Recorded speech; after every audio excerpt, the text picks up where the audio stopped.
Diketahui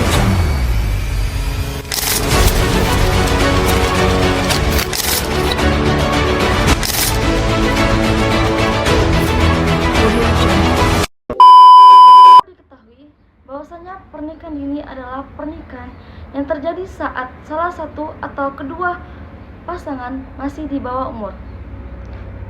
Masalah ini masih sering terjadi di beberapa daerah di Indonesia, termasuk Lombok. Kenapa pernikahan ini masih terjadi? Apa dampaknya bagi anak-anak dan bagaimana hukum di Indonesia mengatur soal ini? Assalamualaikum warahmatullahi wabarakatuh. Saya Putri Ainul Yakin, mahasiswa hukum keluarga UIN Sunan Gunung Jati Bandung. Hari ini saya mengajak teman-teman semua untuk membahas satu isu yang sangat penting, yaitu fenomena pernikahan anak di bawah umur Lombok, Nusa Tenggara Barat. Mari kita bahas bersama-sama. Perkawinan anak di Lombok terjadi di daerah Lombok, NTB. Perkawinan anak tersebut sering terjadi melibatkan praktik adat lokal yang bernama merakik atau tradisi melarikan gadis sebagai bagian dari proses perkawinan.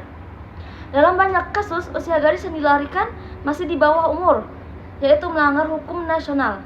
Tradisi ini dilakukan tanpa proses restu orang tua dan akhirnya diresmikan melalui mekanisme dispensasi nikah di pengadilan agama. Undang-Undang Nomor 1 Tahun 1974 awalnya membolehkan perempuan menikah di usia 16 tahun. Tetapi atas desakan masyarakat sipil dan aktivis perlindungan anak, Mahkamah Konstitusi menyatakan ketentuan itu bersifat diskriminatif. Pada Undang-Undang Nomor 16 Tahun 2019 mengubah usia minimum perkawinan menjadi 19 tahun untuk laki-laki dan perempuan. Adanya undang-undang nasional tersebut mengatur bahwa usia minimum perkawinan tetapi belum semua daerah memiliki regulasi pendukung.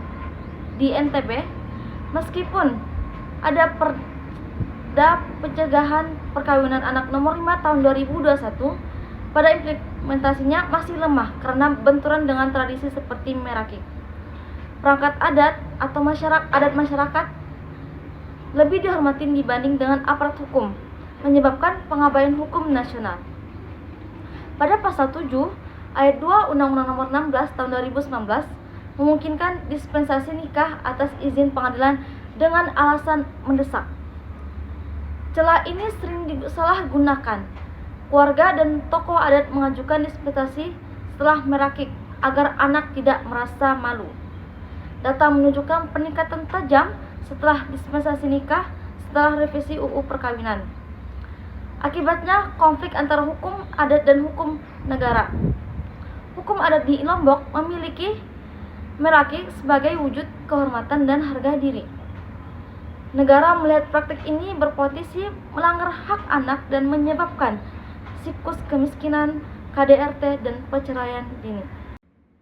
Pernikahan tidak hanya terdapat di undang-undang, tetapi juga terdapat pada Al-Quran Surah An-Nisa ayat 6 yang berbunyi Bismillahirrahmanirrahim Wabtaghul yatama hatta idza balagun nikah fa in anastum minhum rushda fadfa'u ilaihim amwalahum wa la ta'kuluha israfan wa bidaran an yakbaru وما كان غنيا فليستعفف وما كان فقيرا فليأكل بالمعروف فإذا دفعتم إليهم أموالهم فأشهدوا عليهم وكفى بالله حسيبا Sadaqallahul Adzim. Pada ayat ini menunjukkan bahwasanya kematangan atau baligh menjadi syarat penting dalam pernikahan. Menurut Islam, tidak semata usia biologis, akan tetapi matang secara sosial maupun spiritual. Terdapat juga pada dalam kaidah fiqh yang berbunyi az-zahur yuzal, yang artinya kemudaratan harus dihilangkan. Jika pada suatu pernikahan anak terbukti membawa mudarat seperti KDRT, putus sekolah hingga kemiskinan, maka pernikahan tersebut harus dicegah, tidak boleh dilakukan. Perlu diketahui, meski bertentangan dengan hukum nasional, ada kalangan yang mendukung atau menolerasi perkawinan anak dengan beberapa alasan. Pertama, melestarikan tradisi lokal atau disebut merakik. Tradisi tersebut dianggap sebagai bagian dari identitas budaya masyarakat Sasak. Tradisi ini telah berlangsung turun-menurun dan dianggap sebagai ritual peralihan menuju kedewasaan. 2. Perlindungan terhadap harga diri perempuan. Dalam banyak kasus, jika seorang gadis sudah dilarikan atau merakik, masyarakat menganggapnya tidak suci meskipun tidak terjadi hubungan fisik.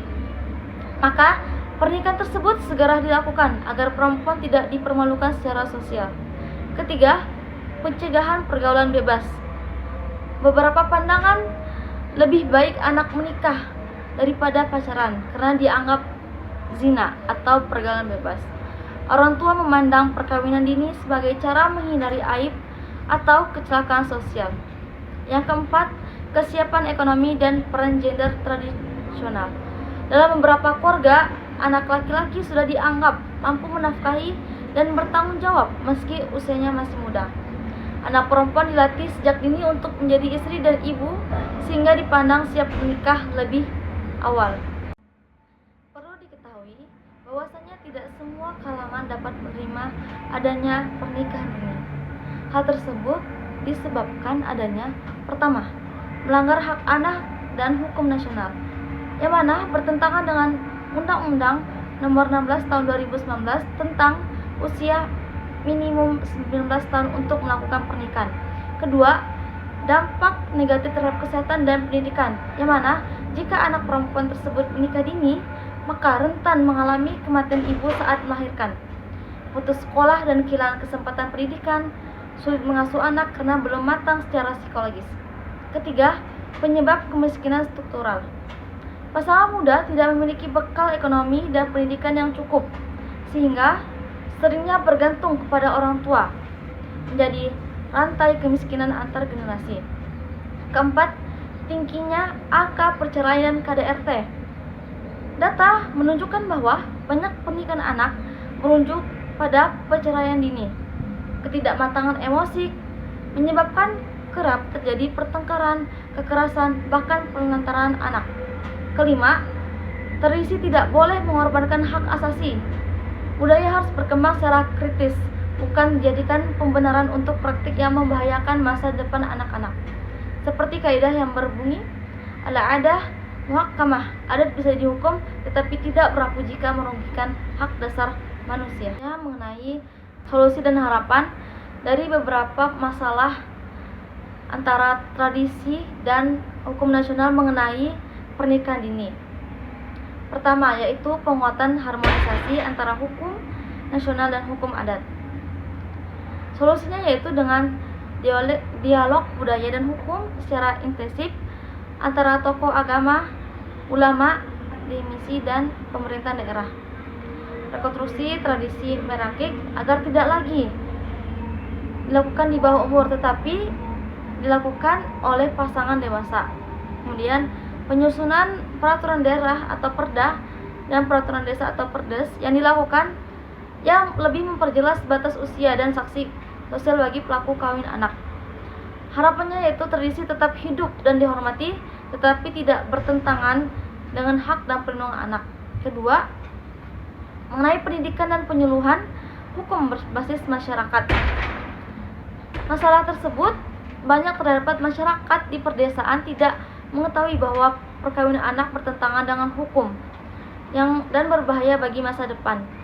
Solusinya dengan pertama, program penyuluhan rutin di desa-desa oleh Dinas PPPA maupun KUA dan LSM.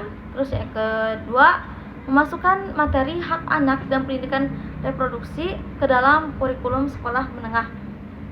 Terus melakukan pelatihan dan pembinaan bagi tokoh adat dan pemuka agama untuk menjadi juru kampanye anti perkawinan anak. Dengan adanya solusi tersebut berharap agar masyarakat menjadi sadar hukum dan berubah dari dalam bukan karena takut saksi. Terus yang ketiga mengenai pengetatan dispensasi nikah oleh pengadilan agama. Solusinya yaitu pertama, perlu dibuatkan pedoman teknis yang lebih ketat untuk hakim agar dalam mengabulkan permohonan dispensasi, seperti meminta keterangan dari psikolog atau psikiater anak. Terus membuktikan kondisi sangat mendesak yang objektif bukan karena tekanan adat ataupun ekonomi. Monitoring perkara oleh Mahkamah Agung terhadap putusan-putusan dispensasi nikah. Harapannya dispensasi nikah tidak lagi menjadi jalan pintas regulasi perkawinan anak. Melindungi anak dari perkawinan ini bukan berarti memusuhi budaya, melainkan memuliakan budaya dengan nilai-nilai keadilan dan kasih sayang. Perkawinan anak bukanlah sekedar persoalan hukum, tetapi persoalan lintas sektor, budaya, pendidikan, dan ekonomi, hingga moralitas yang menyangkut masa depan bagi generasi bangsa. Semoga masyarakat khususnya di daerah seperti Lombok dapat memahami makna hak anak secara lebih dalam. Semoga para pemangku adat dapat menjadi pelopor dalam transformasi tradisi menjadi lebih ramah anak. Dan semoga lembaga legislatif dan yudikatif dapat terus mengawal keadilan, bukan karena secara formal tetapi juga secara substansial dan sosial. Terima kasih pada teman-teman yang telah menyimak video saya. Mari bersama-sama kita lindungi hak anak Indonesia. Mari kita lawan perkawinan anak dengan edukasi hukum yang adil, budaya, dan bijak. Wassalamualaikum warahmatullahi wabarakatuh.